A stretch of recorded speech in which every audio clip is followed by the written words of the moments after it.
CID সূত্রে যে বিষয়টা জানতে পারছি খুব সম্ভবত হচ্ছে সুমিত রায়ের সঙ্গে হচ্ছে মেদিনীপুরের প্রাক্তন তৃণমূল বিধায়ক সুজয় হাজরা, যাকে গ্রেপ্তার করার পর কাস্টাডিতে নিয়েছে সিআইডি, তাদের দুজনকে একসঙ্গে বসিয়ে মুখোমুখি জিজ্ঞাসাবাদ করা হবে কিছুক্ষণ, তেমনটা আমরা জানতে পারছি। এবং ইতিমধ্যে তুমি জানো যে সুমিত রায়ের বিরুদ্ধে দুটি মামলা তদন্তভার সম্প্রতি হচ্ছে সিআইডি গ্রহণ করেছে, যার মধ্যে একটা হচ্ছে শালবনী জমি দুর্নীতির মামলা, যে মামলা ইতিমধ্যে টানা 5 দিন তাকে জিজ্ঞাসাবাদ করা হয়েছে গত শনিবার থেকে। এবং তার পাশাপাশি হচ্ছে গত সোমবার দিনের পর আজকে হচ্ছে অভিষেক বন্দ্যোপাধ্যায়ের আত্মসহায়ক সুমিত রায়কে ডেবরায় চাকরি দেওয়ার নাম করে একেবারে যে টাকা নেওয়ার অভিযোগ, যে অভিযোগটা উঠেছিল 12 জন ক্যান্ডিডেটকে জোগাড় করতে বলা হয়েছে তাদের কাছ থেকে 2 দফায় 12 লক্ষ টাকা করে মোট 24 লক্ষ টাকা নেওয়া হয় পশ্চিম মেদিনীপুরের ডেবরার একটি হোটেলের মধ্যে। সেখানে হচ্ছে বৈঠক হয়, সেই বৈঠকের পরবর্তীকালে তাদেরকে কলকাতায় নিয়ে আসা হয়েছিল।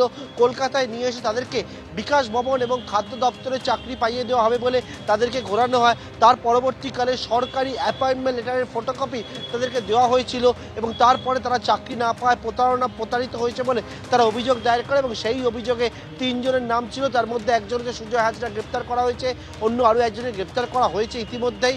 পাশাপাশি হচ্ছে অভিষেক বন্দ্যোপাধ্যায় আত্মসহায়ক সুমিত রায়, তাকে সে হচ্ছে হাইকোর্ট থেকে এই মামলায় বর্তমানে আগাম জামিন পেয়েছেন, কিন্তু তদন্তকারীদেরকে জিজ্ঞাসাবাদের মুখোমুখি হতে হবে সেই নির্দেশ ছিল এবং সেই জিজ্ঞাসাবাদের মুখোমুখি হয়েছেন অভিষেক বন্দ্যোপাধ্যায় আত্মসহায়ক সুমিত রায়। গত শনিবার থেকে টানা 7 দিন আজকে প্রত্যেক দিনই হচ্ছে সুমিত রায়কে তলব করা হচ্ছে এবং সুমিত রায় আসছেন এবং এসে সিআইডি জিজ্ঞাসাবাদের মুখোমুখি হচ্ছে।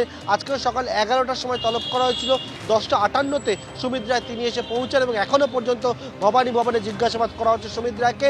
আরও একবার বলবো, সুমিত রায়ের সঙ্গে সুজয় হাজরা অর্থাৎ মেদিনীপুরের প্রাক্তন তৃণমূল বিধায়ক, তাদের দুজনকেই এই ডেবরার যে মামলা সেই ডেবরার মামলাতে দুজনকে একসঙ্গে বসিয়ে জিজ্ঞাসাবাদ করা হবে বলে আমরা সিআইডি সূত্রে জানতে পারছি।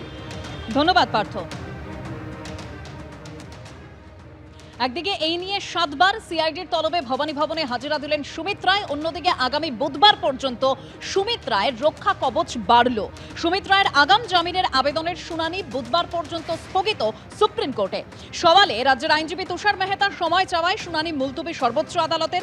তদন্তে সহযোগিতা করছি, 6 দিন ধরে সকাল 10টা থেকে রাত 8টা পর্যন্ত জিজ্ঞাসাবাদে হাজির হচ্ছি, আদালতকে জানালেন সুমিত রায়ের আইনজীবী। 19শে আগস্ট পরবর্তী শুনানির দিন নির্ধারিত করল সুপ্রিম কোর্ট।